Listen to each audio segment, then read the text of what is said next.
Hey folks, it's Patriot Nurse. Thanks for joining me today. I don't know how people are making it, y'all.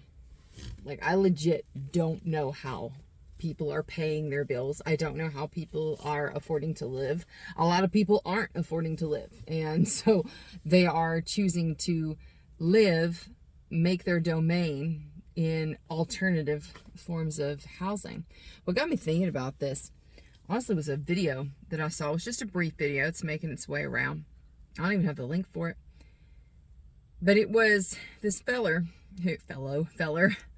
who was driving out of Portland, Oregon, which has had issues with chronic homelessness. But I kid you not, the road was lined with RVs.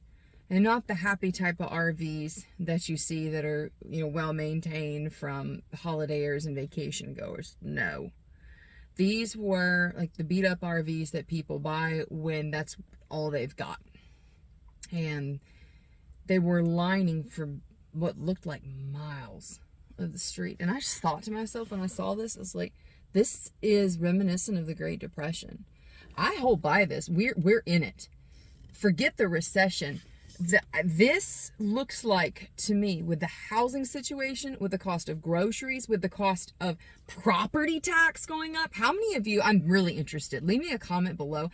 How many of you saw your property taxes get raised significantly this year? In my area, people's property taxes are getting raised anywhere between 37 to 57%. So, like, wages are not growing commensurate to this. This is an example of something that's called a joblessness-free recession.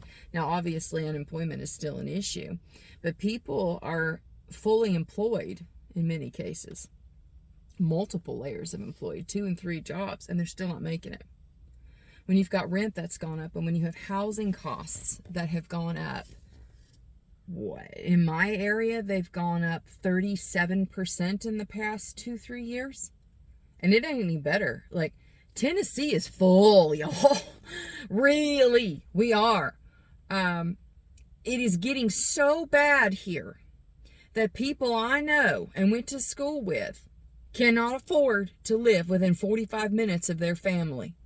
They're priced out. This is happening in Idaho. It's happening in Montana. It's happening in essentially the red states. The blue states are going to continue, and this is part of my theory as to why the housing situation is as screwed up as it is. The blue states keep continuing to attract illegal immigration and to subsidize illegal immigration, right? So California, New York, of course, is constantly going to be receiving, like, it is the hub of immigration from a legal standpoint. But these states, these blue states that absorb all of these immigrants that are coming in most cases illegally, they're going to be blue no matter what. So what's happening is they don't have enough housing. They drive up costs. They drive up taxes. And then people flee from these blue states to the red states. But the thing is, they're fleeing with the money that they've accrued in their real estate and according to their costs of living. And people in Tennessee, people in like rural Texas, native Idaho, Montana, Wyoming, the Dakotas, people in these areas that are red cannot compete with that. So what this is creating now is people are having to move in with their family members. I mean, leave me a comment. I know that you guys are dealing with this. If I'm seeing it here and it's getting closer and closer and closer to my spheres, I cannot imagine what's going on in areas and places where people were already struggling before the pandemic. When you have housing costs, like housing right now, to my knowledge, is the most expensive it's been related to household income. Housing is more expensive now than it was for the last almost 50 years, probably more than that. I think the last time that housing was this expensive was right after World War II, comparing, for instance, like the mortgage rate to what the household earning is. This has created a situation where people, you can't buy a house for less than $500,000. if you want a house to be functional and not be falling apart and not have issues, heck, even if it's $500,000, it ain't gonna be, it's not a guarantee of anything. But here's the situation, guys. Like, we have the millennials and the Gen Zers who are coming up, but definitely the millennials, who are not all dirtbags, okay? They have a ton of college debt on average. Not everybody. They have a ton of college debt. You got a husband and a wife who are working each person's working a job. If they have children, then odds are, unless they've elected to homeschool, then they're either paying for that kid's daycare or they're outsourcing the raising of that child to the state because they cannot afford to live any other way. This is a really bad setup. And I looked at it over and over again over the past couple of days, just running numbers and like looking at various different points here, because my background is in healthcare. But you know, I read books, not just whatever Google says, you know, to have a wide understanding of the world around me. And it's troubling, guys. I am very, very concerned, for good people right now. Like, the dirtbags are going to do like dirtbag luck and dirtbag things forever. But the good people right now, this is what I'm genuinely concerned about. Because if you're trying to raise a family, a good family, and you're trying to raise kids who've got, you know, their head on their shoulders, it's becoming harder and harder to do this. Which means the state is getting more and more control. The state is the reason why our dollar has been inflated to this point. The Federal Reserve did this, but it's like a revolving door in and out, right? Like the Treasury and who sits on the Treasury, and then they go back and forth into the Federal Reserve. And it's like the whiz kids from all these little institutions, you know. And they are going to be unaffected by all this. They get all the insider trading stuff. Whereas people on the outside are like, I saved up, you know, for years. People that I know of saved up and scrimped and saved. And by the way, followed the best advice of some of those financial gurus that are like, yeah, get out of debt. Get out of debt. Yep, I'm agreeing with you. Get out of debt. But those same financial gurus who told people over the past 10 years, get out of debt and save up cash and buy your home cash. If you listen to those gurus over the past 10 years, and you were a millennial and didn't buy a house because you were saving, then you just screwed the pooch when it came to long-term house purchases. Because those interest rates, guys, they are not going back down to where they were. So if you saved so that you could buy a house cash, you just shot yourself in the foot. And you can wave bye-bye to several years worth of work because inflation's eating it all. And I'm saying this as someone who, thank God, is not like scrimping and saving, in the sense of like, I'm not having to scrape the bottom of every plate because I'm worried where my next meal's coming from. Thank the Lord. You know, that's a position. I've been in that position in my life, let me tell you. But I'm very concerned because a lot of people in my age bracket are not that lucky. And they are not in a position now where they can afford to sustain the American dream. This is for many reasons. It's not just that houses are expensive.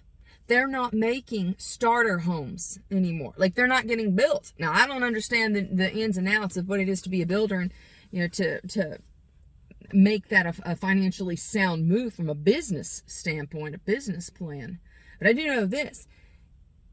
It's darn near impossible, unless you're buying a prefab home, which is in itself, like, it's expensive that way too. You're not buying a house of less than 1,000 square feet on any type of space.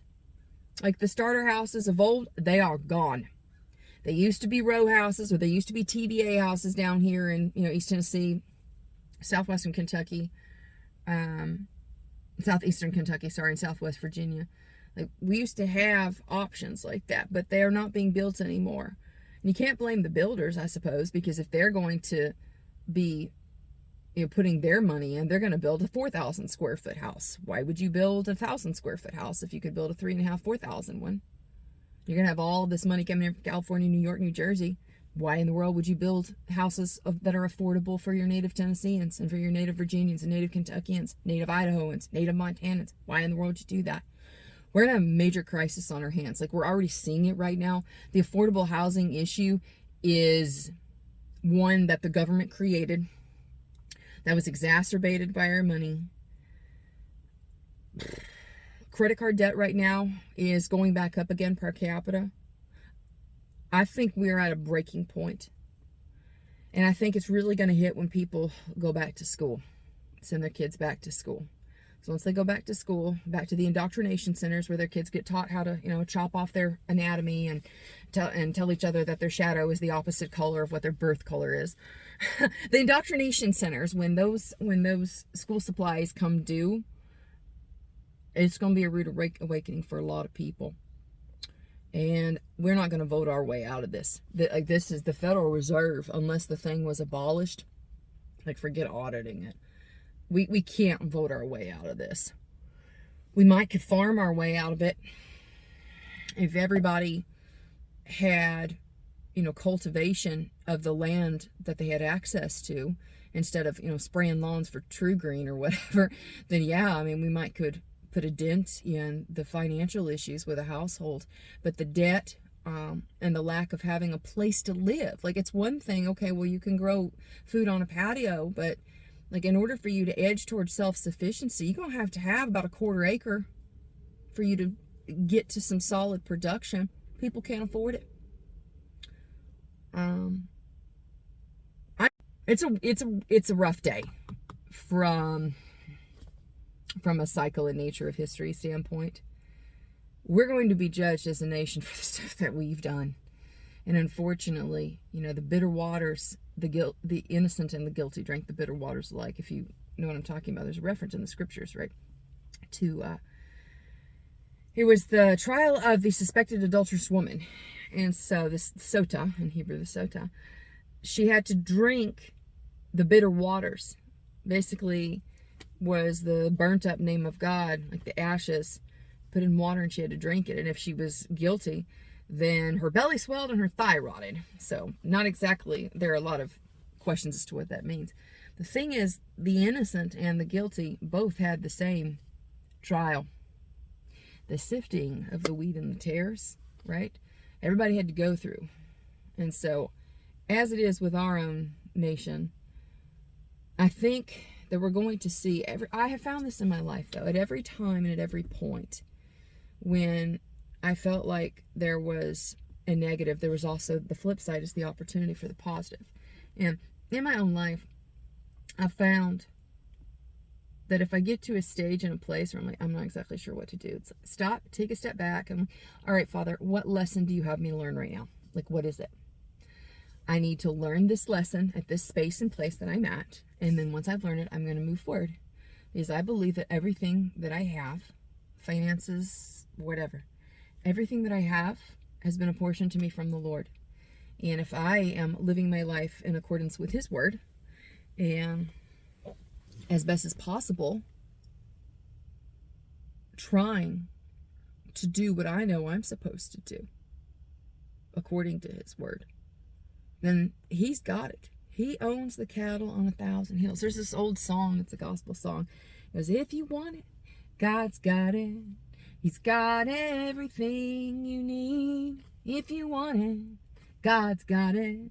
He's got everything you need. So, I was singing that today. I was like, all right, I know you've got it. Whatever it is that I need, my Father knows. He knows what our needs are before we even ask Him.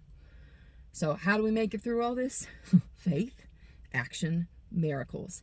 In faith, we take steps, whether it's you're looking for a house, or whether it's you're looking for a job, or you're looking to try and find corners and ways to cut and save on your budget. Faith combined with action, miracles. We see this over and over again throughout Scripture, and I know God will show up for us. He shows up for His people. He's a covenant-keeping God. He will not forsake us, and He's with us. So be strong and of good courage, fear not, nor be afraid. The world may be doing crazy, crazy stuff, but I know how it ends in the end of things. I know our Father's got it. We serve a mighty God, and our King is on the throne. Ain't nothing going to surprise Him. Hope the video was helpful for y'all today. If you enjoyed it, I hope you'll subscribe to me here on YouTube, Patriot Nurse. You can also stay with me, support me. Patreon, subscribe to our cryptocurrency and PayPal. I got links below. You can train with me online. And I got a course to help equip you from a healthcare standpoint so that you are hopefully not wasting money. Hopefully not wasting money on useless doctor trips or going to the ER. Think about this. If you end up paying out of pocket for a doctor's visit, you're talking, man, what, like $150 usually? $120 to $150? My course is $129. If that course saves you one trip to the doctor's office that you otherwise would have had to take, it paid for itself. Think about it that way. So that link is in the description box below, the 4-hour course, the Foundations of Medical Prep. Have a great weekend, guys. May the Lord bless you and keep you all. For now, it's Patriot Nurse signing off, and I'll see y'all later. Mwah! Bye.